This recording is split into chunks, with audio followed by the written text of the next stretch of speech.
Assalamualaikum, hai saya Hafiz. Hai, saya Syuk. So seperti biasa, Santai Chill akan membawa anda masai pengalaman kisah misteri. Tepat pada pukul 12 malam. And then tiba-tiba dia pun pegang tangan orang kat belakang.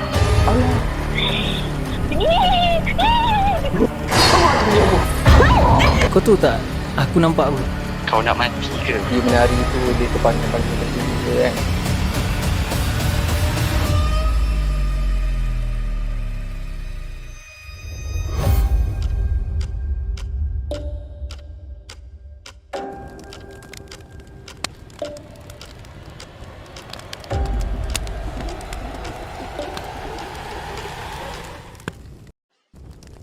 Bismillahirrahmanirrahim.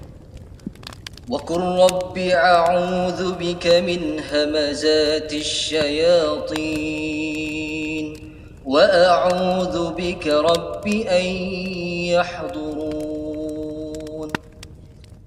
Dan katakanlah, wahai Tuhanku, aku berlindung kepadamu dari hasutan syaitan-syaitan, dan aku berlindung kepadamu, wahai Tuhanku, supaya syaitan-syaitan itu tidak menghampiri. Okay guys, part 1 cerita si Irwan ni dah tergantung sepi. Ramai komen, korang ajar tergantung. Yelah, tapi apa yang aku boleh cakap, cerita dia mendebarkan. Betul. Aku sampai tak senang duduk. Aku sampai tak sabar dah apa nak tahu seterusnya jadi apa. Jadi sebelum tu jangan lupa like, share dan subscribe. Yang mana dah subscribe, thank you so much. Dan kepada korang yang belum follow our social media, boleh follow kita orang, tekan link di bawah. Follow kita punya TikTok, Instagram dan juga Facebook. Dan pada korang yang ada cerita nak sampaikan pada kami, boleh tekan link WhatsApp di bawah dan bagi tahu yang korang ada cerita seram nak share dengan kami. Okay, macam korang tahu part 1 kita orang dah gantung dengan korang. So part 2 mungkin korang tertanya-tanya cerita pasal apa. Tak apa. Jadi kita minta tetamu kita untuk perkenalkan diri dulu sebelum tu. Okay, boleh kita minta tetamu kita perkenalkan diri dulu. Assalamualaikum. Waalaikumsalam. Saya Irwan lah. Sebelum ni saya ada datang ke sini kan. Okay. Baik, so pada yang belum tengok part 1, untuk kau dengar cerita yang part kali ni, mesti wajib dengan part 1. Kalau tak, korang takkan faham dia punya timeline. Okay, baik. So untuk part 2 ni, hari tu kita dah macam-macam jadi. Semua pengamal perubatan, ada yang sampai mengalah. Dan akhirnya untuk yang kali ni, sampai kau punya bini pun agak terjejas, nak diganggu. Dan adik kau mula sekejap okey, sekejap tak okey. Maksudnya okey tu pula macam ada seolah entiti lain yang masuk kan. Ada entiti lain. Okay, jadi selepas tu apa yang jadi? Okey, macam aku sambung balik bila esok harinya dia jadi orang yang lain. Kalau sebelum ni dia nampak dia punya karakter dia macam orang yang putus asa kan. Orang yang macam dah tak boleh nak terima benda tu apa semua kan. Pendendam pun ada. Tapi kali ni dia jadi orang yang tenang. Dia bercakap pun banyak macam bercakap dia ada maksud. Aku boleh katakan dia ni macam pengamal perubatan pula lah. Sebab apa tau? Sebab bila pagi tu, bila aku jumpa dia, aku kata, "Kakak okey kakak?" Kakak okey. Lepas tu tiba-tiba dia boleh cakap dengan aku. Dia bagi nasihat aku, Alung jaga apa nama Kak Long elok-elok dia cakap macam tu. Kenapa? Kak Long tu tak kuat tu. Tapi kalau Kak Long jadi tu, dia kata ambil ayak ni sapu kat dia. Aku kata apa hal pula dah adik aku ni? Kan okey lah, tak apalah. Aku pun kata okey lah kan. Tak apalah, nanti sapu lah kan. Okey, lepas tu dia pula kata kat adik aku yang ni, adik aku nak keluar. Dia kata Angah jangan keluar Angah. Jangan keluar. Kenapa? Dekat depan rumah kita ada 2 benda. Kat bawah pokok satu, pokok dua. Dia kata hati-hati kat situ ada. Lepas tu adik aku kata lah, siapa pula kan? Macam mana dia tahu? Rupanya dia macam hijab dia terbuka dan dia boleh nampak. Sampaikan dia boleh nampak kat rumah Tok Wan aku. Tok Wan aku tu kat Perak kan. Dia boleh scan. Tiba-tiba dia boleh scan. Dia boleh nampak. Dia kata apa?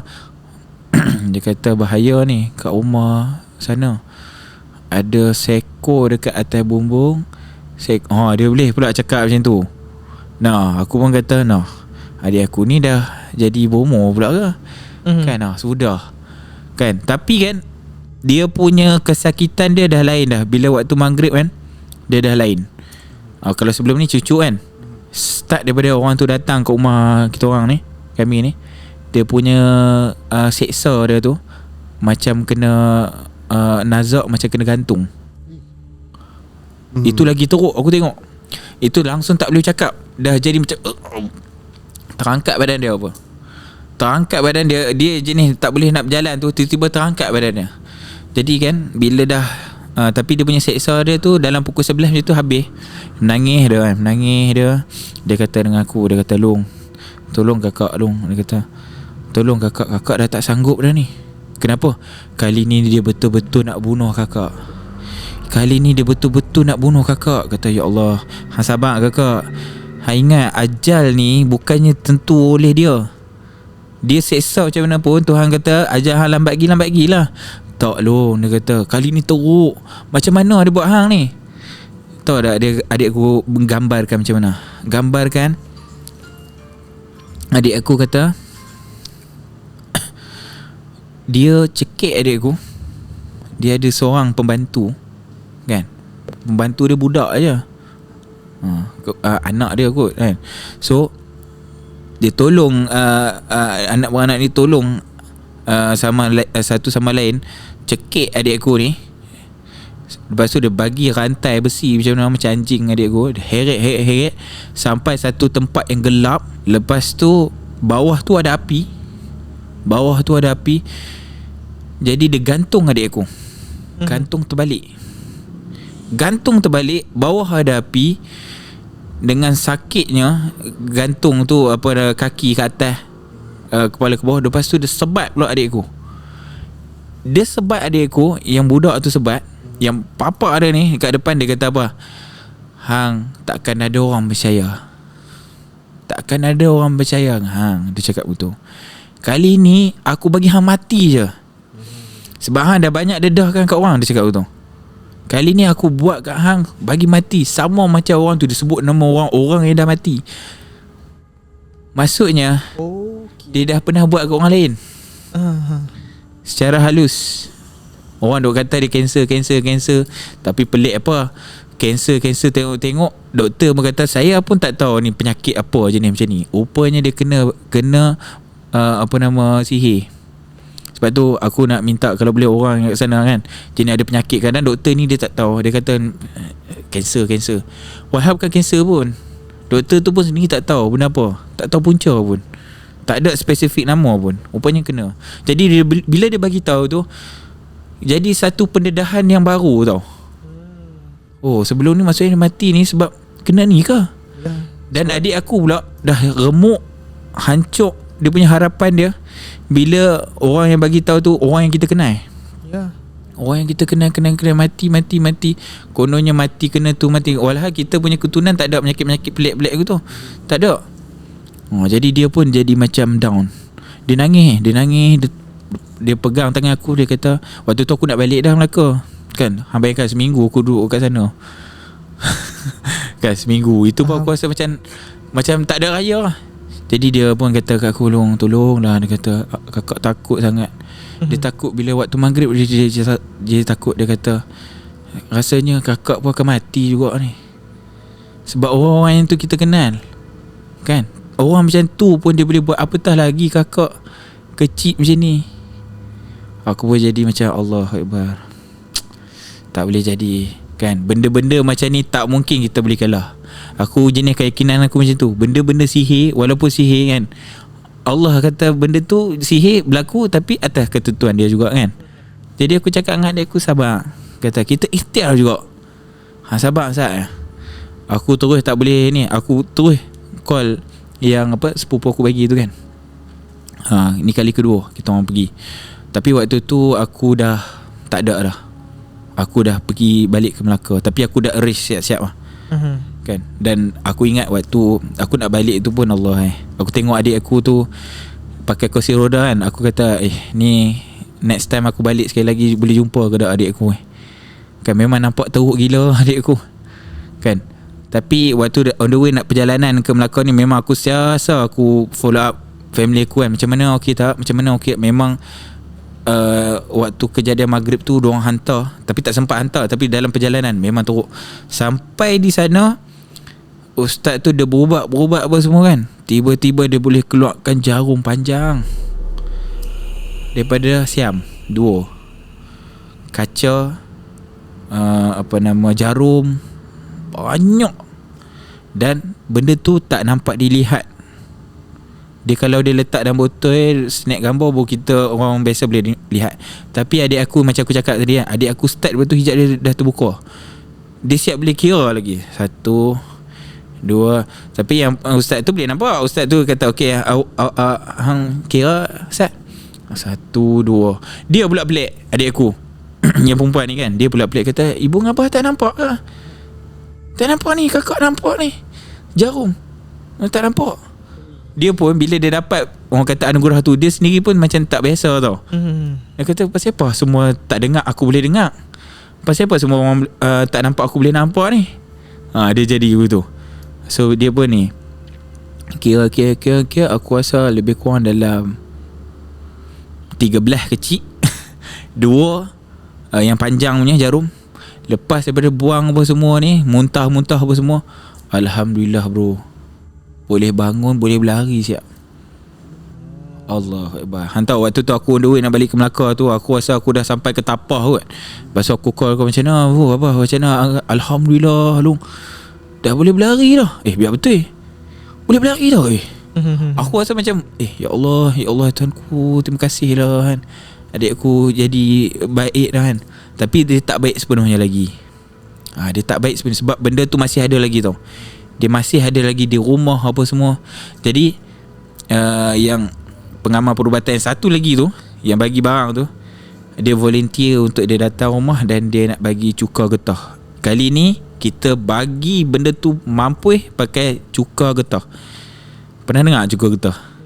Kan selalu orang nak buat peninding pakai pasir lah, apa semua kan. Ini kali ni kita buat peninding pakai cuka getah plus bunuh dia terus. Dan adik aku ni dia boleh nampak tau kalau buat dinding. Dia boleh nampak benda tu ada kat mana. Okay. Dan dia boleh nampak dan dia boleh dengar benda tu menangis sebab sakit apa semua. Dan dia boleh nampak orang yang buat dia sekarang jadi apa. Bila dia curah cuka getah tu kan, kat sana meraung bro. Yang buat tu, yang sana meraung tu, sakit dia hantar kat mana. Dia macam ni jugalah kan, benda sulit lah. Faham. Tapi adik aku dia tak sanggup tengok benda tu. Dia pun tak tahu kenapa dia boleh nampak benda tu, dan dia tak minta pun. Kalau aku cerita kat dia, nampak adik tak, kakak tak mau nampak lah benda-benda macam ni, ngeri dia kata. Kami buat waktu tengah malam, kat sana menjerit. Okay, tak apa, sebab dia banyak hantu sangat kan. Lagi syok buat. Jadi kan, seekor, 2 ekor mati, 3 ekor mati. Okay, rupanya dekat tempat kerja adik aku pun ada kok. Banyak. Itu lagi teruk, besar. Dan dia jenis berubah-ubah tempat. Sebab kat situ dia ada banyak pokok kan. Dia macam tempat kerja adik aku ni macam kedai kan. Jadi biasa kat tepi jalan banyak pokok-pokok kan, tapi pokok-pokok besar. Jadi benda tu dia tak duduk satu tempat, dia asyik berpindah. Jadi kita orang tak ambil masa yang lama lah. Sebab dengan ada benda tu, dia akan bagi kepada tuan dia informasi tau. Bila adik aku keluar apa semua, benda tu memang aku nak cakap macam mana, hampir mana-mana. Sebab tu kadang ada setan apa semua kan, dia boleh bagi tahu, dia tahu duduk kat sini dah, duduk sana. Sebab ada benda-benda yang dia akan inform kat tuan dia tau. Jadi bila kita dah ni clear kat rumah kita, alhamdulillah lah, dia dah tak mengganggu sangat. Dan adik aku ni rupanya ada benda baik tau, rupanya yang tolong dia. Aku pun pelik kot, kata ni keturunan ke apa kan. Aku takut keturunan ke apa. Rupanya bukan keturunan. Rupanya bila kami berubat dengan ada seorang ustaz ni dia macam ada syekh apa orang perempuan ni, dia adalah macam perempuan punya kan. Jadi kalau orang tu teruk sangat kena sihir, dia mai tolong. Dia mai tolong sendirinya, dia akan mai tolong apa semua. Cuma kita kena buat baik lah. Kita kita hati kena baik, baru dia akan tolong orang yang teraniaya. Tapi lepas kita dah okey dah tu, benda tu dia balik lah. Dia main tolong macam tu. Wallahualam je Islam ke, tapi aku rasa je Islam kot. Sebab dia macam, gambarannya adik aku kata seolah-olah dia macam pakai tudung tapi tak nampak muka dia bercahaya. Wallahualam dia tu. Dia pun jenis, dia tunjuk sekali macam tu je. Dia banyak nak tolong saja. Okey lah, dia cerita dia macam tu lah. Jadi tempat kerja adik aku pun sama juga. Kita kena bersihkan. Benda ni dia pandai tau. Benda ni dia pandai. Dia kata kalau orang tu, orang yang sama, yang tuang tu, dia dah tahu dah, dia akan inform kawan-kawan dia, jaga-jaga dengan orang ni. Teknologi syaitan kita tak tahu macam mana kan. Jadi kita terpaksa pula cari orang lain yang kuat. Dia mesti kuat. Sebab selalunya siapa yang letak benda-benda ni, dia mesti demam. Faham. Memang mesti dia demam. Dan aku nak cerita kat hang waktu adik aku kena malam tu kan, yang adik-adik kawan-kawan adik aku datang, jiran datang, semua balik demam. Memang impak dia macam kena nuklear tu. Memang teruk gila. Bapak aku juga dia buat. Bapak aku buat. Dan pengamal perubatan ni dia buka jalan daripada jauh. Jadi adik aku ni dia boleh nampak lah. Adik aku pula daripada dia rumah, dia boleh tukang tengok lah. Dijak dia tu buat, dia kata okey, bawah pokok cendol ni. Ya. Abah. Abah taruh kat sana. Dah menggelupok lah. Kan kita pun rasa alhamdulillah lah kan, biar kita mampus pergi kat dia kan. Okay, dah rasa seronok macam tu. Habis setan mati, alhamdulillah dah okey sikit lah. Okey sikit dah. Dan adik aku ni ada sedikit gangguan-gangguan daripada benda yang selain daripada tu lah. Sebab dia dah terbuka kan, dia punya badan dia kan, benda tu masuk macam tu je lah. Dan connection sihir tu alhamdulillah terhenti disebabkan oleh kita dah buang setan penjaga ni. Benda-benda yang kat rumah tu pun kita dah buang semua. Dan benda yang ada kat batu tu pun lama-lama hilang. Hilang tu macam seolah tak ada benda yang berlaku. Alhamdulillah. So setahun jugalah. Sebab benda tu rupanya yang benda daripada makan apa semua kan, dia jadi kacau apa semua, jadi buang. Dan lama adik aku dah okey lah. Cuma dia punya mental dia lah masih lagi tak bersedia. Okey, itu yang cerita dia lah. So part adik aku habis. So aku nak masuk part bini aku pula. Panjang lagi ni. Tapi aku rasa boleh kot bini aku ni. Aku rasa boleh kita teruskan. Okey. Okay. Alright. Okay, so macam aku cakap tadi kan, bini aku dia gementar apa semua kan. Okay, bila pergi ke pengamal perubatan yang ustaz, bila dia berubat adik aku, tiba-tiba dia terpandang bini aku ni. Dia kata bini aku pun ada something juga. Okay. Mula aku ingatkan keturunan bini aku ke apa kan. Dan aku pun rasa macam nak tahu jugalah. Dan bini aku pun memang dia ada juga kata dia rasa macam diperhatikan, tapi waktu aku tak ada. Lepas tu ada juga benda-benda yang kadang-kadang dia rasa berdegup kencang semua macam tu lah. Okay lah, tak apa. Jadi bila check scan, ustaz tu kata kena buatan orang. Rupanya bini aku pun kena buatan orang. Rupanya aku ni kira baru kahwin jugalah kan. Tapi rupanya waktu sepanjang aku berkahwin ni, ada juga benda yang aku rasa pelik pasal bini aku ni. Jadi bini aku ni contohnya benda yang kecil tapi dia cepat baran. Aku kenal bini aku ni kan, tapi entah kenapa waktu aku kahwin dengan dia jadi lain perangai dia. Lepas tu dia cepat gelisah. Dia selalu overthinking. Dia selalu kalau ada benda yang berbahaya, dia rasa macam, contoh dia bawa kereta, ada bisikan kata okey, langgak. Dia langgak. Kalau jumpa pisau, dia rasa bunuh diri hang ni tak berguna. Dia rasa nak bunuh diri dia. Tapi dia fikir datang daripada mana sultan ni. Lepas tu macam anak-anak kan nangis apa semua kan. Dia kata anak ni orang nangis. Bisikan kata campak je anak hang ni dekat luar kan. Dalam kereta nangis, campak anak hang kat jalan.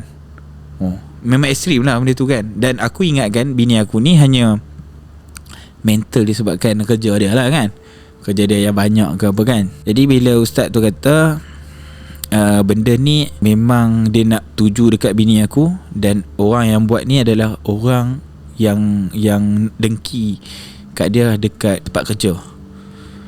Okay, jadi bila kita dengar tu kata tempat kerja, sebab waktu tu bini aku dah berhenti dah. Waktu kejadian ni berlaku, bini aku dah baru berhenti dalam 4 bulan. Disebabkan oleh bini aku ni, dia agak stres. Bini aku ni sebenarnya kuat, tapi aku tak tahu, sejak akhir-akhir waktu dia nak berhenti tu, dia asyik menangis. Lepas tu dia stres, dan dia kalau balik rumah asyik sakit kepala je. Macam tu lah. So aku ingatkan sebab dia kerja kuat ke, kerja terlampau banyak kan. Jadi aku tak ambil tahu sangat. Jadi bila aku jumpa dengan pakar perubatan ni, secara tak langsung dia merungkai habis persoalan-persoalan antara aku dengan bini aku. Kenapa hidup kita kan ni jadi macam ni apa semua kan. Jadi dia pun dia cuma bagi tahu saja, dan dia bagi ayat saja. Okeylah, aku pun okeylah kan. Aku cakap bini aku, kata betul ke kena buat orang ya? Kan takkanlah kat Melaka kena buat orang kan. Aku duk fikir betul lah kan, orang Melaka takkanlah ambil benda-benda macam ni. Okeylah, tak apa dah. Pergi dekat ustaz yang kedua, Ustaz Saleh. Dia pun scan-scan, dia angguk-angguk, kata sungguh ni kena buat orang. Kenapa boleh kena buat orang? Dia kadang-kadang mungkin tempat kerja kan, kadang-kadang orang dengki ke apa ke, kita bagus, orang lain yang tak bagus tu dengki ke apa, tapi dia tak bagi tahu siapa. Okey, tak apalah. Pergi pula, tapi dia tak boleh buat. Dia kata benda ni kuat. Benda ni kuat. Tapi dia tak buat bagi bini aku menderita tau. Dia bukan bagi macam adik aku ni sakit tau. Dia lebih kepada mental. Dia nak bagi bini aku ni berhenti semua macam tu. Okey, bini aku dah berhenti kan, dia akan pergi pula kepada rumah tangga pula.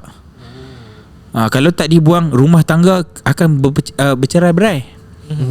Dia akan pergi ke situ pula. Tu dia kata kena buang. Walaupun tujuan dia dah berjaya buat bini aku berhenti, tapi dia akan pergi ke tujuan lain pula. So aku pun ambil keputusan untuk buang lah benda ni. Okay. Dan alhamdulillah aku nampak bini aku ni dia memang kuat sikit kan. Walaupun benda tu nak masuk, tapi bini aku tak bagi chance benda tu masuk. Dan nampak lah tiba-tiba bini aku menangis pula lah. Dia jadi benda tu masuk, tapi tak sepenuhnya. Dia tak ngawal sebenarnya. Bini aku je menangis. Dia macam menangis, lepas tu hilang. Maksudnya benda tu nak masuk sekejap, lepas tu kena buang lah. Okay, alhamdulillah lah kena buang. Okay, jadi aku pun harap-harap benda tu okey lah kan. Lepas saja daripada tu, adik aku yang boleh nampak tadi tu, dia pun boleh bagi petunjuk. Dia boleh bagi, tapi dia boleh bagi petunjuk hanya di kalangan adik-beradik je tau. Kalau macam bini aku ni macam kakak ipar kan, dia boleh nampak samar-samar je. Dia boleh dia macam seolah-olah dia boleh nampak macam mana peristiwa tu berlaku, adik aku. Bayangkan lah, daripada adik aku hijab dia tu buka, dia boleh nampak masa lampau. Dia kata benda ni ada 2 orang. Dia kata ada 2 orang ni Long, seorang lelaki seorang perempuan. Dia bagi Kak Long makan, tapi dia tak bagi tahu siapa. Sebab apa? Dia tak boleh nampak samar-samar. Dia kata samar-samar dah Long, tak nampak lah. Pergi ke ustaz lain pula, dia cakap lebih kurang sama cerita dia. Kata ni lelaki buat ni. Dia kata lelaki buat. Mula kita confuse lelaki ke perempuan. Lelaki ke rupanya 2 orang. Lelaki dia bagi barang kat perempuan tu, perempuan tu pergi kat bini aku, dia bagi makan. Macam tu. Selain daripada tu, dia ada letak something dekat office tu, apa benda tu, supaya orang kat situ takut dengan dia lah, apalah kan. Jadi bila benda ni berlaku, bini aku pun dah tahu lah kan benda tu adalah berpunca daripada benda lah ni. Bini aku kecewa sikit lah. Dan dia pun kenal, kemungkinan dia kenal lah orang tu, sebab office tu dia semua dia kenal kan. Tapi salah satu simptom dia kan, bila bini aku lalu dekat office tu, je dekat jalan besar tu je, dia punya satu aura tu ada tau. Berdebar. Makin dekat dengan office tu, makin laju. Jadi aku sebagai suami pun aku terlepas pandang tau benda ni. Aku pun rasa menyesal juga. So aku harap lelaki-lelaki kat sana tu make sure lah, kena tengok betul-betul. Kadang-kadang kan kita tak tahu bini kita tu bagi tahu tu sebenarnya benda tu serius. Aku pun ingat kan ni apa, darah tinggi ke kan, stres ke kan, tekanan perasaan ke. Aku fikir macam tu je, benda logik je kan. Aku pun kata urut lah kan, kita pergi makan angin lah kan. Rupanya tak bro, teruk. Dan aku rasa macam mana, aku kata bini aku ni kuat juga. Dia hadap benda tu kuat. So meninggalkan kesan. Jadi bini aku dia jadi satu fobia. Dan dia rasa macam kawan ni betul ke kawan kan, dia akan fikir macam tu tau. Trauma lah. Dia trauma. So bila kita orang buat bisnes ni pun alhamdulillah lah, bini aku dah jauh daripada situ kan. Dia pun kira banyak kawan dengan aku juga kan. So aku pun tak galakkan dia untuk kawan. Kawan apa yang aku kawan lah. Macam tu lah kan. Sebab memang teruk lah aku nampak bini aku tu. So kesan daripada tu aku nampak dia mula, orang kata apa, relax. Dia tak mengamuk tu pasal. Faham. Itu cerita yang seterusnya lah. Cerita pertama tadi tak sempat nak tanya kan. Yang cerita kedua dah masuk, aku tak tahu nak tanya start dari mana. Tapi aku tanya cerita yang part cerita bini kau lah. Jadi panjang proses perubatan tu kan, yang yalah ustaz ni dah dapat dah kata ni kena buat orang kan. Jadi adakah waktu berubat tu dia ada meraung kesakitan? Ustaz ni pakai teknik macam mana? Tak ada. Ustaz ni dia cuma macam pegang kepala bini aku kan. Dia bacalah ayat-ayat apa semua. Dan dia tarik apa, aku pun tak nampak lah benda tu kan, benda-benda gaib ni. Lepas tu dia bagi ayat, dia suruh bini aku minum. Macam tu lah. Itu yang pertama lah. Yang kedua tu baru dia nak buang betul-betul. Tiba-tiba pula ada benda tu, aku tak tahu benda tu ke atau macam mana, aku tak tahu. Tiba-tiba bini aku punya muka macam nak menangis. Itu je lah. Start dua tu alhamdulillah lah. Tak ada masalah. Yang bubat tu kat Melaka lah. Tak. Dekat dekat Kedah lah. Kedah sana sekali juga. dengan adik aku duduk tepi. Bini aku duduk sebelah. Alang-alang. Alang-alang sekali harum. Betul-betul aku pun ingat tadi. Okey, aku nak tanya soalan yang pertama lah kan. Okey, yang selepas adik kau pulih semua tu, aku nak tahu apa terjadi dengan si pelaku tu. Okey.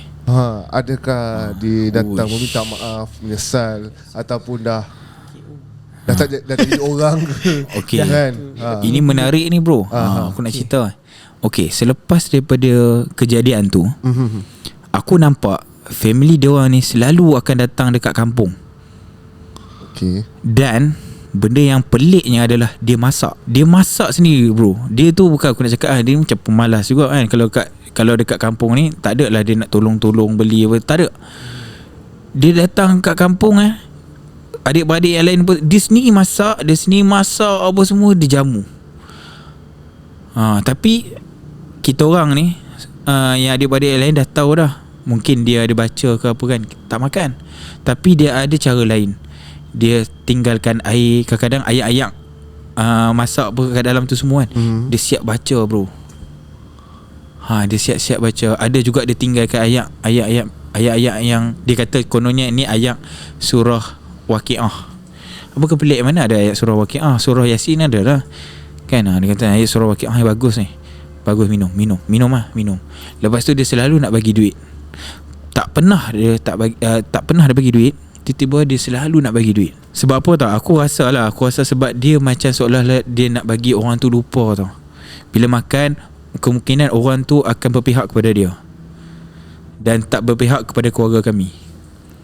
Dan ada juga aku nampak ada setengah daripada keluarga aku ni dah tak percaya dah dengan kami. Seolah-olah macam tak mungkin lah, dia ni baik kot, dia ni alim kot kan, dia ni semua tahu Quran, sunnah apa semua kan, dia boleh bersyarah, dia cakap pandai kan. Takkan lah kami ni apa dah ada kan. Jadi itulah aku nampak dia mula asyik nak balik kampung. Pasal apa aku tak tahu. Jadi yang aku nampak sini daripada cerita kau, orang yang buat ni dia bertopengkan dengan pakaian alim. Yes. Betul. Aku sebenarnya aku tak nak memburukkan Faham. orang macam ni, tapi aku kena bagi tahu bro, sebab benda ni reality. Reality. Kita tak boleh nak judge orang. Sebab yalah mentality kan, benda macam ni takkan orang ni macam ni buat. Jadi kadang-kadang betul apa yang kita ditunjukkan kadang dalam filem kan. Yang cerita apa tu munafik kan. Tapi benda tu ada betulnya. Betul. Lagilah ada orang pula tahu dengan bacaan-bacaan macam ayat suci Al-Quran kan. Dan boleh juga benda tu berlaku kalau diterbalikkan ayat tu. Sebab aku ada dengar jugalah cara orang sihir ni kan. Bacaan-bacaan ni dia ubah. Ya betul. Ubah, akhirnya menjadi sihir. Dan apa yang daripada cerita kau tu aku tengok cukup kuat dah, cukup jahat. Memang aku kuat. bukan nak memperakui dia punya kuat tu, tetapi maksudnya bukan calang-calang. Betul. Dan Memang.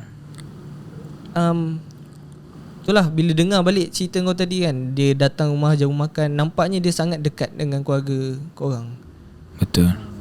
Itu aku nak cakap, macam mana nak cakap, ada satu tamparan hebat lah bila kita berlawan dengan orang yang berimage yang macam ni, keluarga yang macam ni. Dan kita pun biasa-biasa je. Kita pun macam adik aku nak kata tutup aurat pakai purdah, tak lah juga kan. Tapi itu jadi point tau.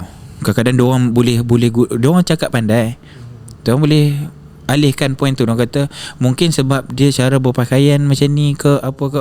Ini benda-benda yang aku sendiri bila dengar point-point ni aku kata, oi, apa hal pula? Betul. Sedangkan Nabi sendiri pun dia kena sihir. Adakah sebab Nabi sendiri iman tak kuat? Tak, betul tak? Jadi aku tak setuju bila dia meracuni orang. Okey, nak percaya tak nak percaya kan? Nak percaya tak nak? Jadi dia guna dalil-dalil ataupun guna bukti-bukti. Takkanlah orang ni buat ni. Tengoklah keluarga ni aurat pun tak open. Memang dia patut kena lah. Contoh, aku dengar benda tu, aku dengar hakikat yang dia ada poin-poin macam tu, dia cakap lebih kurang macam tu, aku jadi macam tak suka. Ini tak boleh. Kena tahu hakikatnya. Kalau hang tahu pasal hadis apa semua, hang kena tahu Nabi sendiri pun pernah kena. Adakah Nabi sendiri status dia kurang iman? Tak. Itu lah. Adakah sehingga hari ni kau tahu kenapa tujuan dia menghantar benda tu dekat keluarga kau sebenarnya? Okey. Dia akan pergi kepada sebab dia adalah adik aku, si Angah ni, dia agak lantang sikit. Okay, bila keluarga yang itu dia nampak macam agak warak apa semua kan, dan dia nak orang sembah dia kan, hormat dia apa semua kan. Jadi bila sesuatu terjadi, iaitu dia mulut dia tu tak berapa nak jaga kan, dia cakap dengan adik aku. Sebab waktu tu adik aku baru habis daripada universiti, dan adik aku bila keluar daripada universiti, dia tak jadilah kerja yang sepatutnya lagi, betul tak? Dia pun kerja biasa-biasa lah. Contoh kerja supermarket kan, kerja kilang ayam apa semua macam tu lah. Okay. Bagi kita okey lah, daripada kita nak buang waktu. Tapi ada orang mentaliti ni, aku cakap ni, mentaliti aku rasa kelas bawahan macam ni kan. Dia ingat okey kerja masuk universiti, hang keluar tu terus hang dapat kerja bagus-bagus. Tak. Ada orang kadang menganggur dulu kan, tapi dia tak menganggur, maksudnya dia buat kerja kan. Jadi menganggur. Ya. Aku tak rasa hang mengganggu. Sebab hang buat sesuatu. Betul tak? Menganggur bagi aku, dia tak buat sesuatu. Dia duduk tunggu saja. Tak. Tapi bila balik kampung kan, kadang-kadang tanya, kerja apa? Kata kerja macam ni je, kerja ni. Apa masuk universiti kerja macam tu. Ya baik tak payah masuk universiti. Dia cakap itu okey lah kan. Tapi lama kelamaan makin melampau tau cakap dia. Sampai adik aku ni, dia tak nak salam dengan dia. Sebab tu je, tak nak salam kat dia depan orang ramai. Adik aku pula dia salam orang ni, pakcik, pak long bersama, main tang dia tak salam. Dia jadi agak tercabar. Ni orang tua-tua ni kan, tua tapi ni. Sorry aku cakap, dia boleh saya ni tak lah. Sebab apa? Dia rasa tercabar dengan budak kan, dan hang sendiri yang cari penyakit kan. Dengan aku mungkin aku boleh sabar, tengah orang anak muda dia ada yang jenis main lepas. Betul. Dia pula sampai satu hari tu 2-3 kali juga dia macam bergaduh dengan adik aku ni. Satu hari dia gaduh dengan adik aku dekat ni lah kat kampung. Dia kata adik aku ni biadab, belajar tinggi-tinggi tapi tak ada adab. Tiba-tiba arwah tuan aku ada. Arwah tuan aku dengar dia kata biadab. Siapa yang biadab? Sebab dia pun jenis bercakap kuat juga kan. Siapa yang biadab? Jadi dah kat situ dah berapa kosong lah kena. Itu yang menyebabkan dia ambil satu benda yang aku rasa dia hantar benda-benda tu dengan dia pernah datang ke rumah kami waktu subuh. Waktu subuh bro, waktu subuh tergantui. Buka pintu, ingat kita orang ni dia tak bangun subuh. Kita bangun, buat apa? Oh, kami saja datang bagi-bagi, kita orang ada hal ni datang kat sini kan. Tak apalah kan. 3 tahun sebenarnya benda tu berlaku bro. Baru 3 tahun kemudian baru benda tu wujud. Tu aku nak cakap sihir ni rupanya dia ambil makan masa yang lama tau. Dia bukannya macam bulan ni hari ni malam ni kena tak.